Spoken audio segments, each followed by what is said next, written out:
le département est engagé dans un certain nombre de coopérations et Emerging Valley, c'est le lieu où, une fois par an, on réunit, on rassemble non seulement l'ensemble des acteurs qu'on côtoie déjà, mais on a l'occasion d'en rencontrer encore davantage, parfois avec lesquels on est déjà en contact, et puis des nouveaux acteurs, des nouveaux partenaires, des nouvelles rencontres. Donc c'est formidable pour nous de nous retrouver ici tous les ans. L'innovation sociale, c'est vraiment une thématique qui est au cœur de l'action du département au quotidien.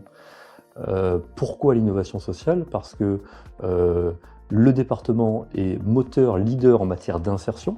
Il est d'ailleurs à l'initiative d'un programme départemental d'insertion porté par ma collègue Sabine Bernasconi, évidemment porté par notre présidente de département Martine Vassal. Et ces projets d'innovation sociale visent à mieux accompagner tous les publics qui se présentent à nous, aussi bien les personnes qui sont en recherche d'accompagnement pour une recherche d'emploi, mais aussi d'accompagnement pour de la création d'entreprise, de l'accompagnement en matière financière, mais aussi en matière d'ingénierie. Et tous ces enjeux tournent évidemment autour de l'humain. On n'est pas seulement sur des enjeux de compétences ou des enjeux de finances, on est d'abord avant tout sur des enjeux humains. Et l'innovation sociale, elle se mesure aussi à l'aune des nouveaux dispositifs qui sont mis en place et déployés par le département et pour lesquels effectivement on est reconnu comme un département leader sur ces nouveaux dispositifs. On a parlé juste à l'instant du département et du travail qu'il réalise sur son territoire, mais le département des Bouches-du-Rhône est aussi un département fort qui rayonne et évidemment on a envie de nouer des liens avec un certain nombre d'autres territoires. D'abord en accueillant chez nous un certain nombre de partenaires. Ça a été le cas par exemple avec les Jeux Olympiques, où le département des Bouches-du-Rhône a accueilli toute la délégation kenyane à Miramas.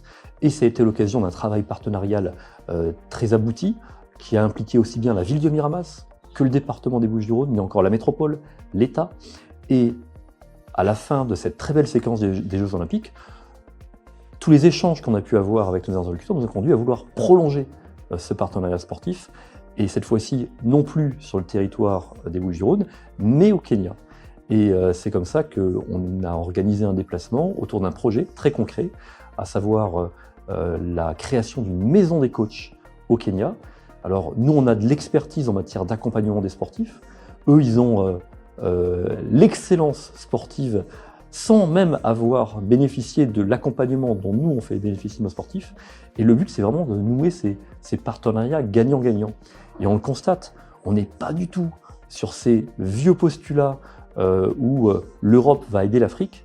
On est aujourd'hui sur des partenariats totalement renouvelés, gagnant-gagnant, et c'est pas du tout de la charité qui est aujourd'hui déployée, mais c'est la mise en place de prospérité et vraiment des projets partagés, gagnant-gagnant, et où il y a tellement d'énergie, d'innovation que tout ça nous transcende et nous donne envie d'aller encore plus loin.